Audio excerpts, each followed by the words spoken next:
Bonjour, l'atelier contes de Saint-Chéron est très heureux de vous retrouver. Nous espérons que les contes sur le printemps vous ont plu. Aujourd'hui, nous vous offrons un beau voyage au bord de la mer.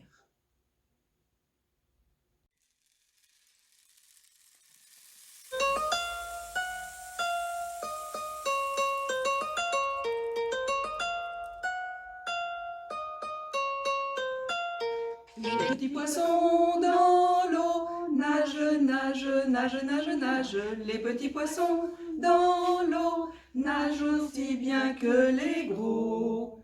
Les petits, les gros nagent comme il faut. Les gros, les petits nagent bien aussi. Les petits poissons dans l'eau nagent, nagent, nagent, nagent, nagent. Les petits poissons dans l'eau nagent aussi bien que les gros.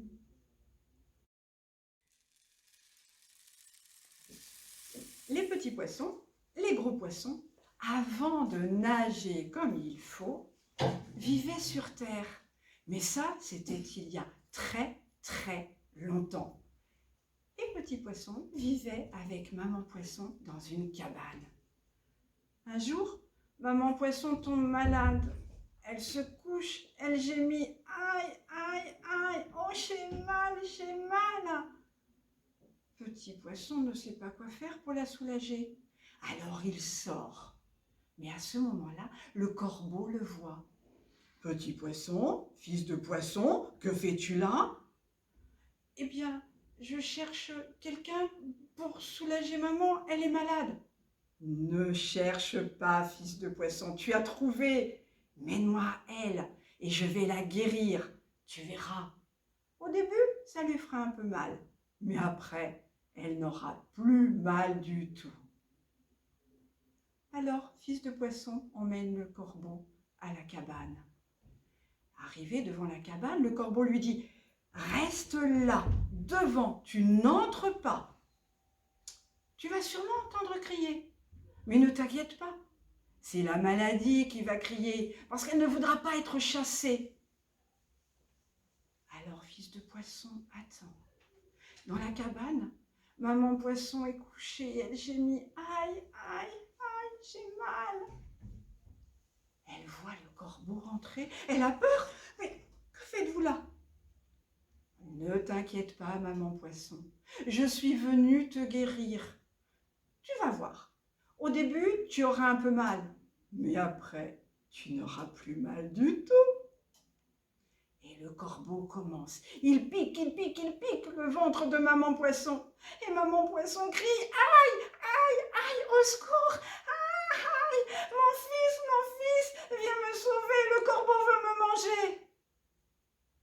Fils de poisson est devant la cabane. Il entend, mais il reste devant. Le corbeau lui a dit de ne pas bouger. Mais qu'est-ce qu'il a entendu? Mon fils vient me sauver. Mais je suis fils de poisson. Je ne suis pas fils de maladie. C'est pas la maladie qui crie. Alors fils de poisson rentre dans la cabane. Il prend son bâton. C'est un bâton en bois de renne. Et le bois de renne, c'est dur. Et il tape le corbeau. Et le bois de renne, ça fait mal. Et il tape le corbeau. Et le corbeau s'envole. Oh, fils de poisson n'est pas rassuré. Maman poisson, il faut partir. Le corbeau va revenir. Nous ne sommes pas en sécurité ici. Mais tu as mal? Oui, mon fils, j'ai mal. Mais j'ai aussi très peur. Alors, la peur me fera marcher. Et ils partent. Et heureusement, parce que le corbeau avait réuni sa famille, ses amis, il leur a promis un festin. Venez, j'ai trouvé un poisson, il est gras, il est gros, mais facile à attraper. Il y en a un autre, plus petit, mais il ne sera pas difficile à attraper non plus. Venez! Et quand ils sont arrivés, les corbeaux ont trouvé une cabane vide. Pendant ce temps-là, fils de poisson et maman poisson marchent dans la prairie. Mais fils de poisson n'est pas tranquille. Ils ne sont pas à l'abri. Cachons-nous dans la forêt. Et ils vont se cacher dans la forêt entre deux mélèzes. Mais le coucou les a vus. Vous savez, le coucou qui annonce le printemps. Coucou, coucou, qui êtes-vous? Coucou, coucou, fils de poisson et maman poisson, coucou, coucou. Nous ne sommes pas en sécurité ici non plus. Allons nous cacher dans les marais. Et ils marchent, et ils vont se cacher dans les marais, entre les roseaux. Mais là, la grenouille les a vus. Quoi? Quoi? Que faites-vous là? Quoi? Quoi? Fils de poisson, maman poisson? Quoi? Quoi? L'endroit n'est pas sûr. Allons plus loin. Les fils de poisson et maman poisson marchent, marchent. Et au loin, ils entendent les corbeaux qui s'approchent. Alors ils marchent, ils marchent, ils marchent si longtemps que leurs pattes s'usent. Ils n'ont plus de pattes. Ils rampent. Ils n'ont plus que cette possibilité, ramper. Et ils arrivent au bout de la terre. Et là, il y a la mer. La forêt n'a pas voulu nous cacher. Les marais n'ont pas voulu nous cacher. Peut-être que la mer voudra bien nous cacher. Sautons. Et ils sautent. Et heureusement, parce que les corbeaux sont là. Et les corbeaux tournent, tournent. Et ils cherchent longtemps. Mais ils ne trouvent rien. La mer cache bien fils de poisson et maman poisson. Et c'est depuis ce jour-là que les poissons vivent dans l'eau. Ils vivent dans la mer, ils vivent dans les rivières. Allez voir dans l'Orge, la petite rivière qui coule dans notre village. Il y a des poissons. Il y a aussi des poissons dans les aquariums. À partir du moment où ils sont dans l'eau, les poissons sont contents. Mais vous connaissez le dicton. Heureux comme un poisson dans l'eau.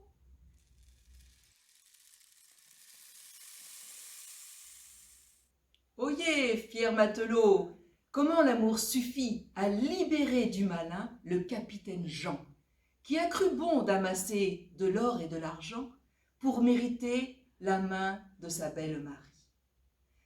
De Saint-Malo à Lorient, en passant par Brest, tous les pêcheurs connaissent cette ritournelle.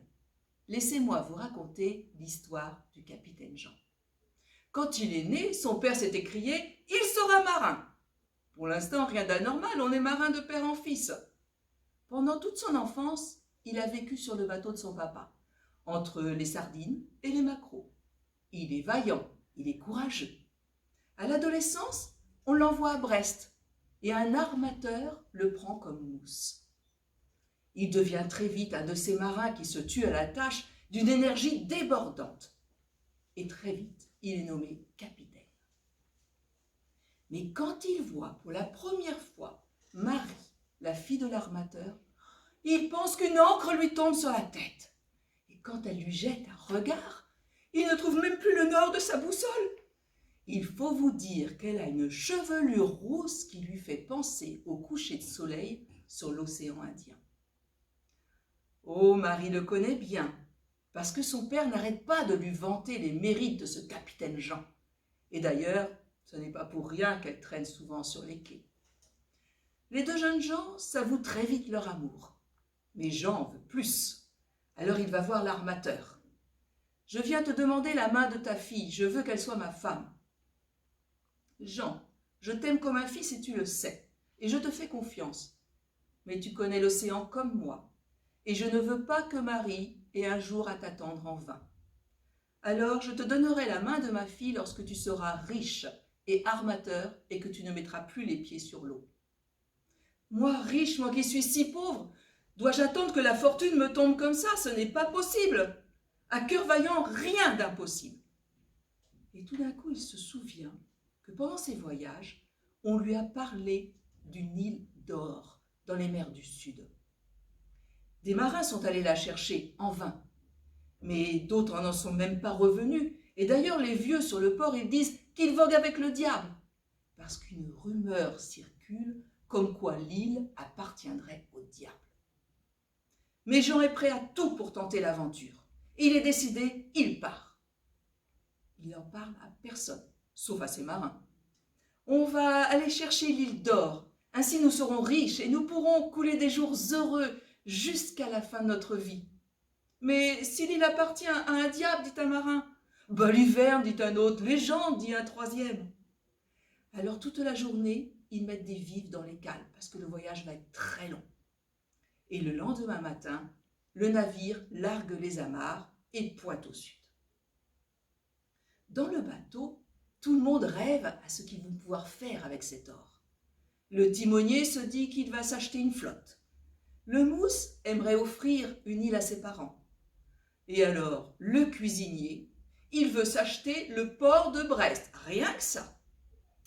Le bateau passe l'Afrique. Et au bout de 6 mois, il passe le cap de Bonne-Espérance.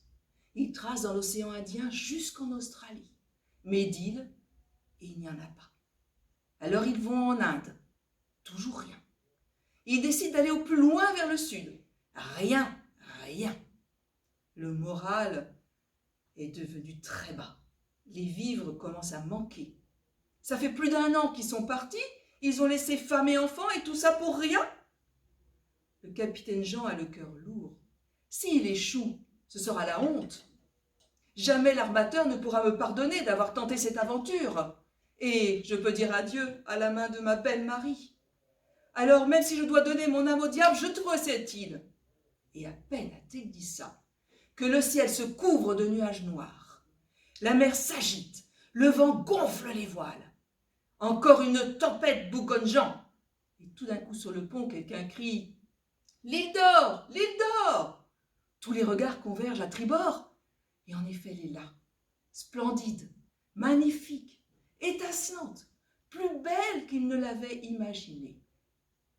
Et tout à coup, une voix rauque se fait entendre. Jean se retourne. Il a devant lui l'homme le plus hideux qu'il n'ait jamais vu. Un visage pâle, livide, des joues creuses, 2 yeux rouges qui lancent des étincelles brûlantes et une cape qui recouvre ce corps immense et squelettique. « Mais qui êtes-vous »« Je suis le diable, tu m'as bien appelé. Celui qui m'appelle fait apparaître l'île, et lui seul peut m'entendre. Cette île, je te l'offre, mais en échange, ton âme est à moi. Laisse tes marins prendre ce qu'ils veulent. » Jean ne dit rien. Il suit le diable qui l'emmène dans sa cabine. « Tiens, voilà le contrat, signe-le de ton sang et tu m'appartiendras. » Jean dit « Mais à quoi va servir l'or à mes marins si je ne peux les ramener à Brest? Je signerai ton contrat quand on sera rentré au port. Soit, tu me trouveras sur l'île sous la forme d'un naufragé et tu me prendras à ton bord, comme ça je te surveillerai, tu ne m'échapperas pas. » Toute la journée, sur l'île, on a cassé, on a ramassé, on a empilé dans les cales toute l'or qu'on pouvait prendre. Et le soir même, le bateau a repris sa route. Oh, le chemin de retour a été plus rapide, parce que le vent soufflait constamment. Et au bout de 3 mois, tout d'un coup, la vigie a dit « Terre, terre !» Oh, leur retour à Brest a fait grand bruit. Et à peine le bateau amarré, l'armateur et sa fille sont montés à bord. « On l'a trouvé, on l'a trouvé! La cale en est pleine, la cale en est pleine !»« Mais de quoi vous voulez parler, bon sang ?» dit l'armateur. Et alors les marins l'emmènent dans la cale. Et la vue de tout cet or le stupéfait. « Mais où est votre capitaine ?» Pendant ce temps-là, Marie a parcouru le bateau à la recherche de Jean. Elle a ouvert la porte de la cabine. « Jean !» Et elle s'est précipitée dans ses bras. Elle n'a pas vu le naufragé à côté. « Capitaine Jean, tu es maintenant chez toi. Signe ce contrat. »« Mais Jean, qu'est-ce que c'est ?» dit Marie. « Qui est cet homme ?» Alors Jean lui raconte son aventure. « Monsieur, il me semble que vous avez emprunté ce bateau pour rentrer jusqu'à Brest, n'est-ce pas ? Oui. Dans ce cas, vous devez vous acquitter de la prix de la traversée. Parce que si mon père apprend qu'un passager clandestin est à bord, il sera furieux. Bon, passons-y, qu'est-ce que je vous dois ? Eh bien, ce papier sera très bien. » Et Marie attrape le contrat et le déchire en 1000 morceaux. Grâce à son or, Jean a pu devenir l'armateur le plus connu des ports de Bretagne. Et puis surtout, il a épousé sa belle Marie et il n'a jamais plus remis les pieds sur un bateau. D'ailleurs, ce diable, ce nigaud, eh ben il s'en mord encore les griffes. Au bord de l'océan Atlantique, dans une cabane en ruine, vit seule une pauvre femme. Elle est âgée. Elle doit se rendre tous les jours sur la plage pour ramasser des petits poissons, des coquillages. Aussi, elle redoute les tempêtes, car à ce moment-là, elle ne peut sortir et n'a plus de quoi manger. Une nuit, il y a une tempête terrible. Le vent souffle. Et elle est là, dans sa cabane. Elle ne peut sortir. Alors, elle patiente. Enfin, une accalmie arrive. La pauvre femme sort. Et, quelle aubaine! La marée a laissé des poissons et des coquillages. Elle a vite fait de remplir son panier. Au moment où elle s'en retourne chez elle, une vague plus forte la déséquilibre. Elle tombe dans la mer, sur quelque chose de dur. Oh, je dois être tombée sur un rocher, mon dos me fait mal. Elle se relève comme elle peut. La mer se retire et elle voit qu'elle est tombée sur un crabe. Mais un crabe énorme comme elle n'en a jamais vu. Ah, il doit être assommé, il ne bouge pas. Elle veut le prendre pour le rapporter chez elle, mais il est trop lourd. Alors elle le traîne par une patte. Et là, arrivée dans sa cabane, elle le pose sur la table. Elle le retourne. Elle regarde. Ah, vraiment, je vais avoir de la nourriture pour plusieurs jours, tellement ce crabe est gros. Il y a une fissure sur son ventre. Alors, elle prend un couteau. Elle découpe complètement le ventre du crabe. Mais ce qu'elle voit dans le ventre du crabe est incroyable. Mais qu'est-ce que tu fais là, toi? Il y a une petite fille dans le ventre. Sa peau est translucide, on dirait de la nacre. Ses yeux sont verts comme la mer. Ses longs cheveux lui recouvrent complètement son corps. Elle n'a pas de jambes. C'est une petite sirène. Mais qu'est-ce que je vais faire de toi?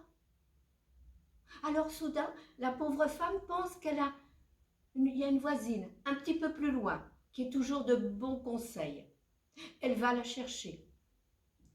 Lorsque la voisine voit la petite sirène, elle explique à la pauvre femme. Cette petite fille devait courir un danger, et c'est sa mère qui l'a cachée à l'intérieur du crabe. Voilà ce que tu vas faire. Tu vas emmener la petite fille au bord de la mer. Tu la déposeras sur un rocher, au plus près de la mer. Tu te cacheras derrière le rocher, et là, tu attendras. La vieille femme se rend donc à nouveau au bord de la mer. Elle dépose la petite sur le rocher et elle se cache. Quelques minutes se passent. Elle entend un murmure. Et là, elle voit une jeune femme qui sort de la mer. Ses longs cheveux ornés de coquillages recouvrent complètement son corps qui se termine par une queue de poisson. C'est une sirène. Elle se glisse sur le rocher et donne le sein à la petite sirène. La vieille femme se découvre et approche.